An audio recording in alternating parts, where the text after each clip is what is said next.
أو تقول لو أن الله هداني لكنت من المتقين أو تقول حين ترى العذاب لو أن لي كرة فأكون من المحسنين بلى قد جاءتك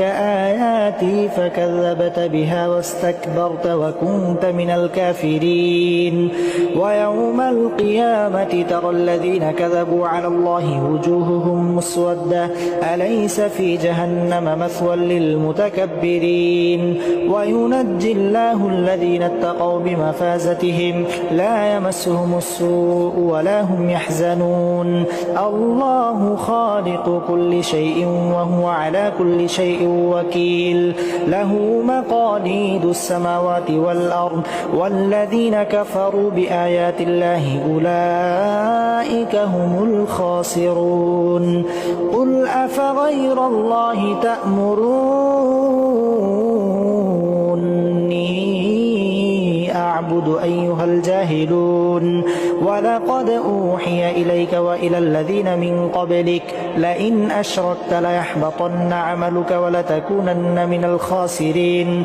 بل الله فاعبد وكن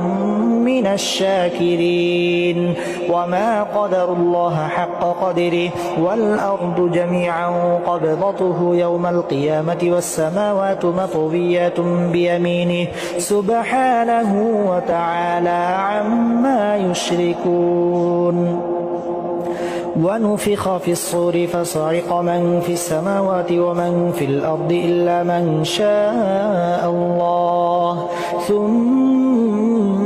نفخ فيه أخرى فإذا هم قيام ينظرون وأشرقت الأرض بنور ربها ووضع الكتاب وجيء بالنبيين والشهداء وقضي بينهم بالحق وهم لا يظلمون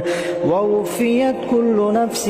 ما عملت وهو أعلم بما يفعلون وسيق الذين كفروا إلى جهنم زمرا حتى إذا جاءوها فتحت أبوابها وقال لهم خزنتها ألم يأتكم رسل منكم يتلون عليكم آيات ربكم وينذرونكم لقاء يومكم هذا قالوا بلى ولكن حقت كلمة العذاب على الكافرين قيل ادخلوا أبواب جهنم خالدين فيها فبئس مثوى المتكبرين وسيق الذين اتقوا ربهم إلى الجنة زمرا حتى إذا